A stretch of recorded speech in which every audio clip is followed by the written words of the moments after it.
cyber security ဆိုတာကွန်ပျူတာတွေ network တွေ program တွေနဲ့ data တွေကိုခွင့်ပြုချက်မရှိဘဲနဲ့ဝင်ရောက်ကြည့်ရှုတာတွေတိုက်ခိုက်တာတွေဒါမှမဟုတ်ပျက်စီးစေတာတွေကနေပြီးတော့ကာကွယ်ပေးတဲ့လုပ်ငန်းစဉ်ဖြစ်ပါတယ်ဒီလုပ်ငန်းစဉ်ကအဖွဲ့အစည်းတွေနဲ့လူပုဂ္ဂိုလ်တွေရဲ့ digital ပိုင်ဆိုင်မှုတွေကိုကာကွယ်ဖို့နဲ့ cyber အန္တရာယ်တွေကိုချော့ချဖို့ရည်ရွယ်ထားတာဖြစ်ပါတယ်သူ့မှာအခြေခံမူ၃ချက်ရှိပါတယ်သူ့ကိုကျွန်တော် CIA threat လို့ခေါ်တယ်ပထမဆုံးရှက်အနေနဲ့ကျွန်တော် C ကကျွန်တော် confidentiality ကျွန်တော်ပါလဲလှုပ်ဝက်မှုကိုထိန်းသိမ်းခြင်းဒီမှာဆိုရင်ကျွန်တော်တို့ကသူ့ရဲ့အရေးကြီးအချက်လက်တွေကိုခွင့်ပြုချက်မရှိဘဲနဲ့တခြားသူတွေမမြင်နိုင်အောင်ကာကွယ်ပေးတဲ့ process ဖြစ်ပါတယ် confidentiality လို့ခေါ်တယ်နောက်တစ်ခုကျွန်တော်တို့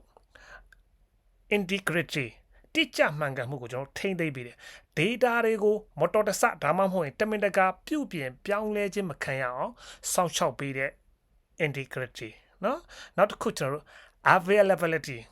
အမြဲတမ်းအသုံးပြုနိုင်တယ်နော်လိုအပ်တဲ့အချိန်တိုင်းမှာစနစ်နဲ့ data တွေကိုစိတ်ချယုံကြည်စွာအသုံးပြုနိုင်အောင်စီမံထားတာဖြစ်ပါတယ်ဒီ၃ချက်ကိုကျွန်တော်တို့က CIA Trade ဆိုတဲ့ဒီအခြေခံမူ၃ချက်အတိုင်း Cyber Security ကိုကျွန်တော်တို့ဆောင်ရွက်လေ့ရှိပါတယ်ဟုတ်ပြီနေ့စဉ်ဘဝမှာဘာကြောင့်အရေးကြီးတာလဲဆိုရင်ကျွန်တော်တို့နီးပညာနဲ့အင်တာနက်ကိုနေ့စဉ်အသုံးပြုနေရတဲ့ကျွန်တော်တို့ရဲ့ဘဝတွေမှာ Cyber လုံခြုံရေးကဒီအချက်တွေကြောင့်အရန်ကိုအရေးကြီးပါတယ်ပထမဆုံးအချက်အနေနဲ့ကျွန်တော်ကိုရေးကိုတာအချက်လက်တွေကိုကာကွယ်ဖို့အတွက် cyber security ကအရေးကြီးတယ်ကျွန်တော်တို့ရဲ့ကိုရေးကိုတာတွေကိုကာကွယ်ဖို့အတွက်ကျွန်တော်တို့ရဲ့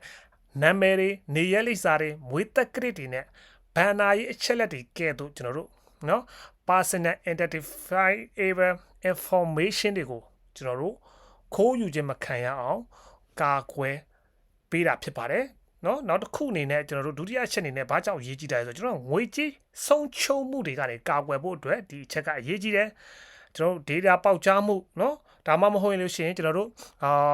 identity theft ကျွန်တော်လူမှန်ဖြစ်ပါတယ်ဆိုပြီးတော့ဟန်ဆောင်ပြီးခိုးယူတဲ့ process တွေရှိတယ်ဒါတွေကြောင့်ဖြစ်ပေါ်လာမဲ့ငွေကြေးဆိုင်ရာထိခိုက်မှုတွေကိုတားဆီးပေးပါတယ်အဲ့ဒီ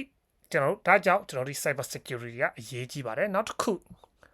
အန်ဒီရရှိတဲ့ software တွေကနေပြီးတော့ကျွန်တော်ကာကွယ်ဖို့အတွက်ဥပမာမိမိရဲ့ဖုန်းဒါမှမဟုတ်ရင်ကွန်ပျူတာအတွင်းမှာရှိတဲ့ data တွေကိုပြန်ပေးဆွဲပြီးတော့တောင်းယူနိုင်တဲ့ကျွန်တော်တို့ ransomware လို့ခေါ်တယ်เนาะအဲ့ဒါမျိုးနဲ့ကျွန်တော်တို့ data တွေကိုဖျက်ဆီးဖို့ design ထုတ်ထားတဲ့ malware တွေကနေပြီးတော့အဲ့ဒီ anti-malware တွေရဲ့ဘေးကနေပြီးတော့ကာကွယ်ပေးဖို့အတွက် cyber security အရေးကြီးပါတယ်နောက်တစ်ခုလုပ်ငန်းဆောင်တာတွေမပြတ်တောက်စေဖို့အတွက်လည်း cyber security ကအရေးကြီးတယ်။ဘာလဲဆိုရင်ကျွန်တော် cyber တိုက်ခိုက်မှုတွေကြောင့်ကျွန်တော်ဘဏ်လုပ်ငန်းတွေနဲ့ဆက်သွယ်ရေးဒါမှမဟုတ် online ဝန်ဆောင်မှုတွေရပ်တန့်မသွားစေဖို့အတွက်နဲ့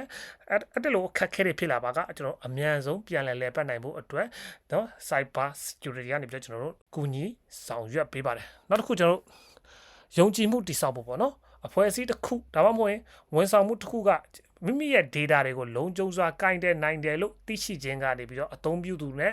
ဖောက်တယ်ကြားမှာယုံကြည်မှုကိုပုံမူပြီးတော့ခိုင်မာစေပါတယ်ဒီအချက်တွေကြောင့်နေ့စဉ်ဘဝမှာ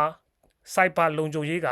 ဘာကြောင့်အရေးကြီးနေရတာလဲဆိုတာကိုကျွန်တော်ပြောပြခြင်းဖြစ်ပါတယ်ပြဆိုရလို့ရှိရင် cyber လုံခြုံရေးကကျွန်တော်တို့ရဲ့